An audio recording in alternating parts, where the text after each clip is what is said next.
This study is, I think, going to be interesting. We're actually going to join a CSI team to investigate Judas's death. Uh, but we're going to look into how they started to select for Judas and to replace him, and their prayer meeting that they had in that particular time. So let's find out what we can learn.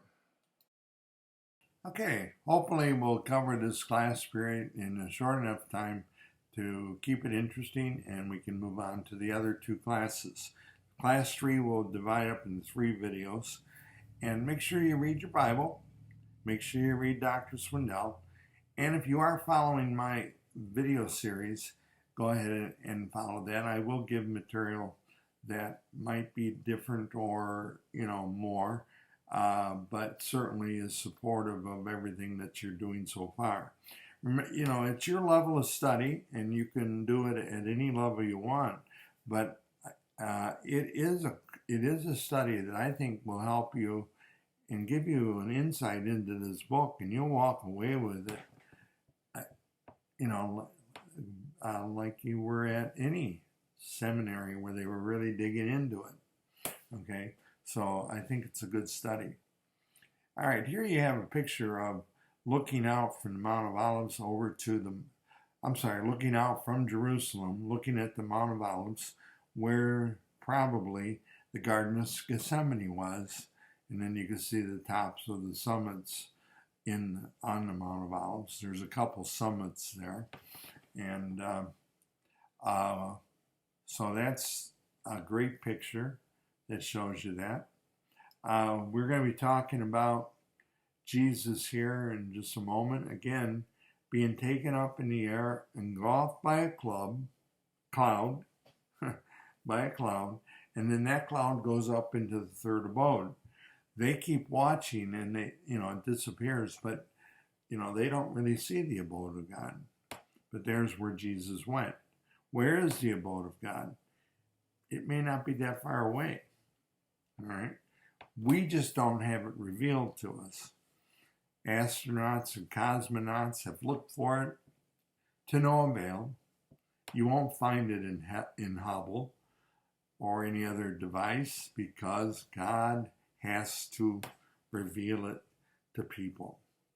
His abode is where he lives and abides, and it's not viewable to man. But one day we're going to be there. All right.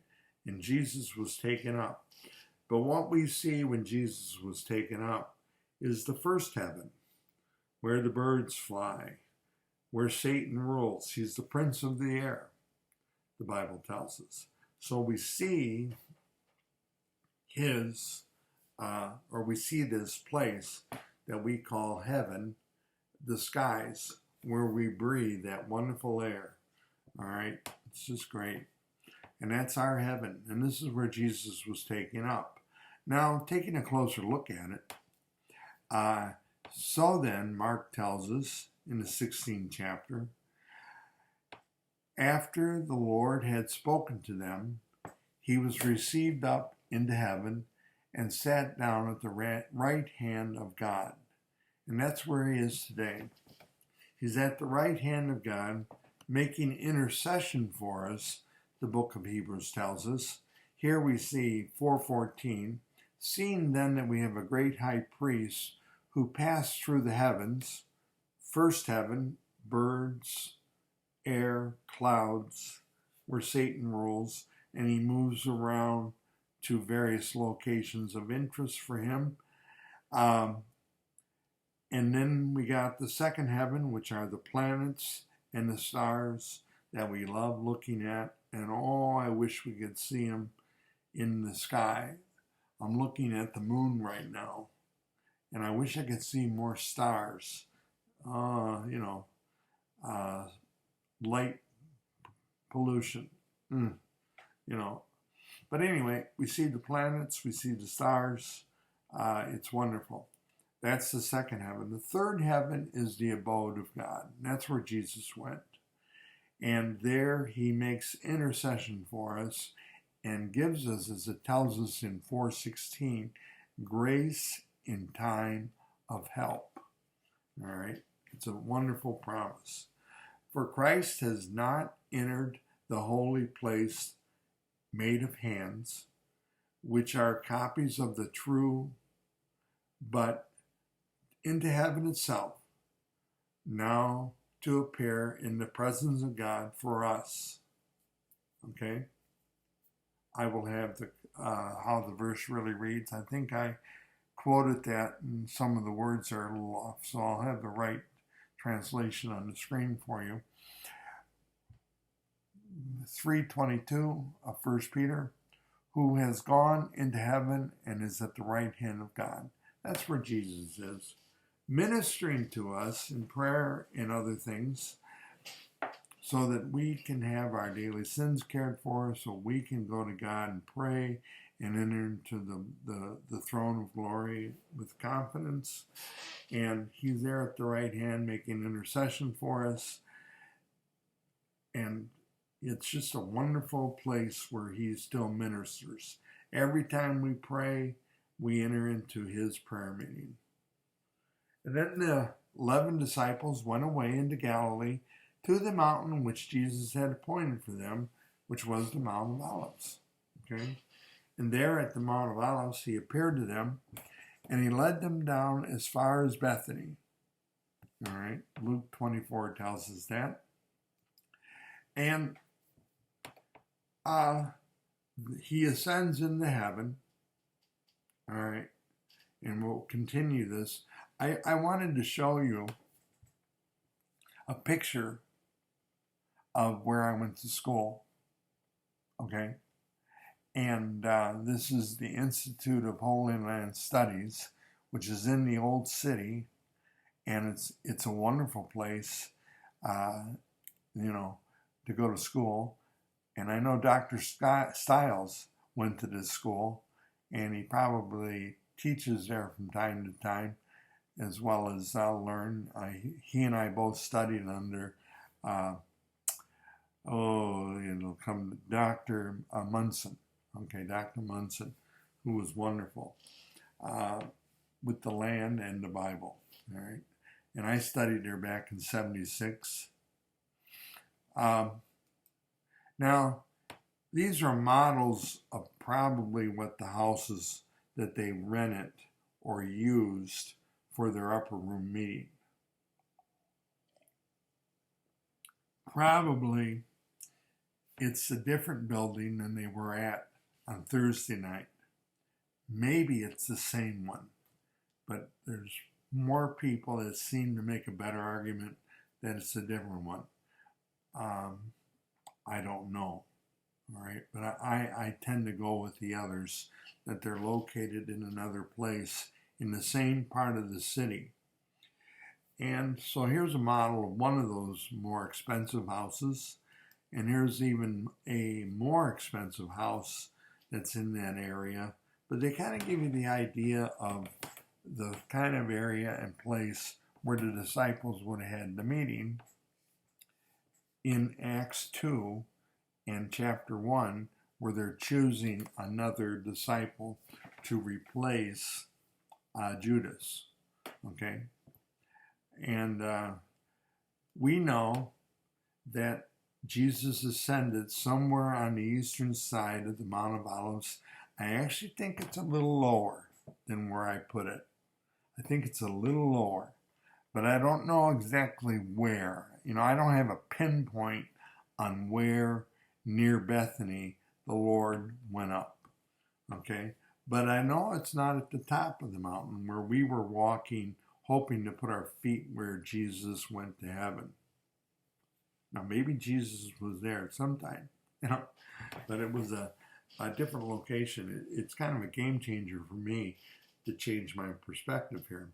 But from that site that they ascended, or Jesus ascended, then they went back to Jerusalem and made their way back into the upper room. Today, that gate is closed off, but I'm not sure that's going to be the same gate. Remember, the whole mountain here is going to split right in two. Now you can see the big graveyard that it's become, and you can also see the many, many buildings that are on it. And there's just a lot more buildings and many, many more graves than when I was there in 1976. Makes sense because, it's over 40 years ago. So anyway, I kind of like that picture. I hope it helps you put things into perspective. This is what the whole place looked like in 1920. A lot less crowded. The Jews and the Arabs have come back to the land. They weren't all there in 1920. There were a few Christians there, there were Jews there, there were Arabs there, but now they're going to increase, everybody. And the land is going to become more populated. That's what we see today. All right. I'm not trying to make any political argument whatsoever. It's just that you can see how rural Jerusalem was in 1920. Okay. It certainly has changed. All right. They returned to Jerusalem from the Mount of Olives, which is near Jerusalem, a Sabbath day journey, about a half mile. And when they had entered, they went up to the upper room where they were staying. I don't know where the upper room is. I know the neighborhood, but I don't know the actual house. I do know the actual area of the house that they were at during the meal that they had with Jesus on Thursday night and his teaching in John 13, 14, 15, and 16. That I'm pretty confident of, the airspace, and we've seen it. But I don't know where this is at. But I know who's there. Peter, James, John, Andrew, Philip, Thomas, Bartholomew, Matthew, James, the son of Alphaeus, Simon, the Zealot, and Judas, the son of James. Say that 5 times real fast. Okay, anyway. These all continued with one purpose or mind. They had an agreement, an accord that they were praying about. There was supplication made with the women and Mary, the mother of Jesus. Last time she's mentioned is right here. She goes off the scene. She's about anywhere from 48 to 51 years old. She would have been older when Luke interviewed her about the events of Jesus's birth and the whole thing that Luke talks about in the nativity scenes. But I think she's still alive to be an eyewitness. But this is the last time we hear from her. So, she's quite active at age 48 or 51. She's walking with Jesus in many of his journeys, and they went a long way, and she's walking. All right? Don't put her on a donkey. She's walking. She is walking. All right? She is able to walk many miles, 15, 20, 30 miles in a day. Mary can do it. I don't know what you think about that. I think that's pretty athletic. Why? Because these people walked probably 5 to 10 miles a day in their daily work. They were fit. Now, they had other things that might have hurt them. They didn't have the medications that we have today. And they didn't have the diet that's available today. They had their problems. But Mary could have lived a long time. I think tradition says that she did. We know that Luke died when he was 85. We know that John the Apostle was in his 90s, maybe 100. Mary could have lived a long time. She certainly was healthy enough at 48 and 51 to project the life. If she stayed healthy, she could have lived quite a while. All right, quite a while.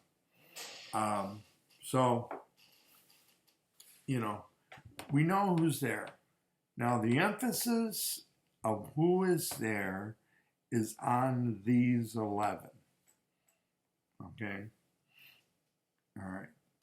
Now, in those days, Peter stood up in the midst of the brethren, Adelphon, disciples, all together with the names, about 120, and said, men and brethren. Now, sometimes brethren is translated men and women,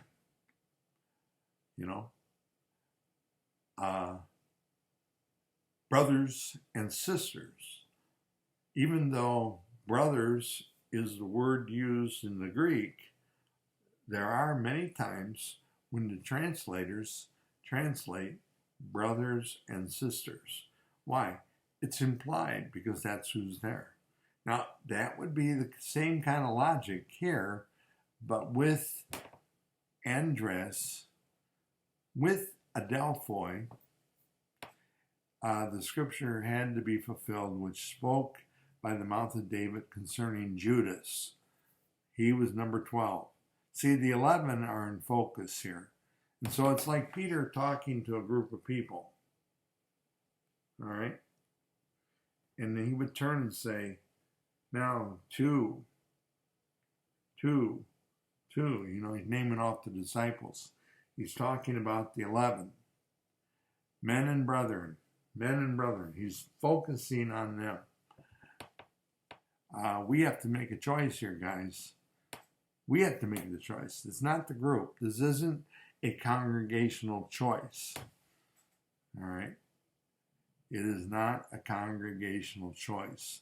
They don't have the vote. All right? Don't get into the sociological la-da-da-da-dee. Remember, he's talking about the 11 disciples, and they need the 12th. They need to get another one. So these guys are going to make the decision. All right? And that's who he's addressing here. All right? So, Judas was one of the 12. He became a guide for those who arrested Jesus. He was numbered with us and obtained part of our ministry. So the 11 are the focus, and in their mind, they think they need to get the 12th so they can be the 12 disciples or 12 apostles. Okay. Now, Judas, we're going to go to CSI now. We're going into the room where they're going to do the autopsy. We have our mask on. All right. We are surrounded by people who have seen many autopsies in their life. Sometimes they bring their lunch with them. They're so comfortable with it. You and me, we're squeamish. We turn green if we're helping somebody with a, they get a shot and they have an ingrown toenail and the doctor is scooping out all the stuff in the infection of the ingrown toenail. And we are turning green. So much so that the patient who's getting it scraped out, he's laughing hysterical because he looks at us and we're turning green. He knows we're ready to really let it go. And the doctor notices it too. So they tell us, hey, maybe you should step out. So here we are at this autopsy, which is really graphic. All right. The field of blood here is where Judas hung himself. And you can see here, even though this is a different time and space, that they used the rocks and the stones that were here to make the buildings. They didn't have to go far to get rocks and stones. They were right in this area. Okay? Israel is made up of rocks.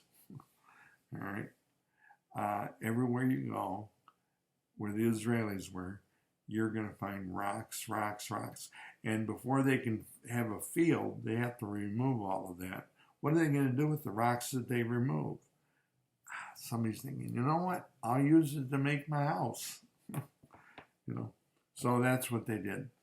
And so here's the field of blood where Judas died. Today, they made this into a park. When I was here, it looked more like a garbage heap. It's the Hidden Valley.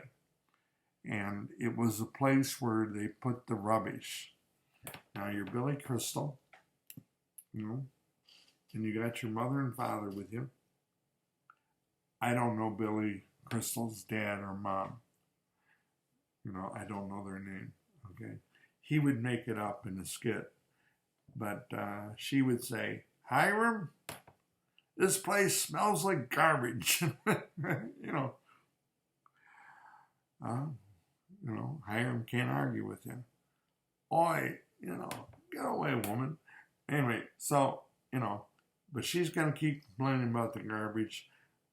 Finally, Hiram and the boys, they get it together and they clean up the pit and they get rid of the garbage and they make it into a park.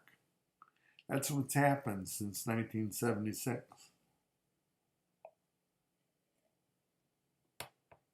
Historically, this was always a dump. Now it's a park. Okay? I get it. Hiram has to change, you know. He can't just leave it there. It smells like a dump, you know. So anyway. Now this man purchased a field with the reward of unrighteousness, wages of iniquity, 30 pieces of silver in which he betrayed Jesus. And falling headlong, he burst open in the middle, and all his intestines and entrails gushed out. And it had become known to those dwelling in Jerusalem, so they called the field in their own language Akeldama, Aramaic, that is, the field of blood. Let this, his dwelling place, the scriptures tells us, be deserted, desolate. Let no one live in it. Let another take his place, his office. And that's where we get Episcopalian or overseer. Now, let's get back to the autopsy. The Bible tells us that he hung himself. Okay, that's what it says in the scriptures. Here, it tells us, falling headlong, he burst in the middle, and all his intestines, entrails, gushed out. All right, that's what it says. So we're here in the autopsy room, and of course, you know, the medical examiner, he's got his bologna sandwich over in the corner. You know, the experienced detectives, they're looking at it. And, you know, the medical examiner is showing all these wonderful details about these intestines and entrails and gushing out. Of course, you and me, we're not used to it. And we're kind of, you know, we're ready to lose our lunch, let alone eat it. And these guys are freaking us out because they're so used to it, and we can't. How can you? I can't even be in the room. It smells. These intestines smell, you know, and they would, you know, and they would, especially if they burst. All right. The poor doctor that had to take care of me when my intestines burst. I'm glad I was unconscious. I would have got sick. Anyway, now what happened here? I'm just putting together the evidence as I see it, okay? And I think it makes sense. He hung himself. He's there. He's not discovered. His body is allowed to bloat up in the heat, okay, of this particular time of year, in the daytime. That body probably swells a lot. So by the time they discover that this body is hanging, you know, nobody's looking for the body. But by the time they discover it, it's been a while.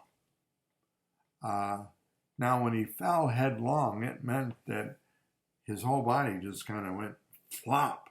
No protection, no stopping it, just falling it and damage. All right. When my father died, he had a heart attack. He was dead before he hit the ground. He did not try to brace his fall. His body just fell completely on the cement without any break at all.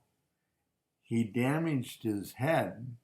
His teeth were all broken up, and they let him lie there in the position that he died in. The people said, "Don't touch the body. We got to let the police handle this." The police get there, they say, we got to wait for the coroner. So they wait. Okay, the coroner finally shows up. Yeah, he's dead. He does his initial evaluation. Yeah, he's dead of a heart attack. And blah, blah, blah. But in the meantime, my father's body, all the blood goes to the front of where he was laying down. He's laying down on his face, so all the blood goes into his face and into his body. I never saw that effect in a human being before. I was in my 30s when my father passed away. I never saw that. And here I saw him in rigor mortis, how he looked when he fell. The hospital pleaded with the family, let us clean him up. He'll look better. And my dad's wife, who had an aneurysm about a year before this, she did not want that. All right, she just wanted to see him as he was. She wasn't thinking right. But anyway, the family went in, including me. I was wanting them to fix him up a little bit. I didn't want to see him like he was in rigor mortis, but I didn't have a choice. So when I saw him and what he looked like, I never saw that before. It was kind of wow, and that's sort of what we have here in Judas. He falls down, and as he is, his whole insides burst out, and everything on the inside is now on the out. Well, the CSI or the doctor would know whether those injuries happened after he died. And I think that's what we see here. Okay? I think that's what we see here. These injuries about the intestines happened after he died. They didn't kill him. All right, what killed him? He hung himself. Okay? Hanging doesn't take that long. Eventually cuts off the circulation to the brain, even before it cuts off the air to the body, and the person passes out, and then they die. And how long was that rope up there? How long did it hold them up? Maybe not very long. Maybe long enough for the body to swell. Guess who would have known? Eyewitnesses who saw the scene. Now, we don't have CAD file. He would have figured it out. We don't have the modern day CSI. They would have. We just have the description that's given by Luke, a doctor. So let's take it to point. Maybe he saw in here what happened, and he wrote it. Okay? Anyway, I think it's a good idea to think about, even though it's gruesome. All right? Even though it's gruesome. He hung and later fell, and on the rocks, body burst open. Body burst open maybe because there had already been swelling going on, and there had been a breakdown in the skin, and there might even been, even at this time, how the body, it starts to decompose almost right away. And in the right conditions, that decomposition can be really bad. And this body might not have been discovered for some time. And then when it was, then they found it. And think about it, if whatever was holding him up, he's got all this stuff happening to his body, and then he falls and everything happens to his body, they may not find that for a few days. That had to be a real mess. Okay, I'm going to let that go, but that's an adult CSI looking at it. Okay, all right. Alrighty. Next time we're going to pick up the qualifications. Okay, this is a good time. We'll leave right at the autopsy room. I hope you stay with me. But anyway, it's what we read here, and it's gruesome to look at, but I think it does give us some information of what happened. Okay, so until next time, may God bless you. All right.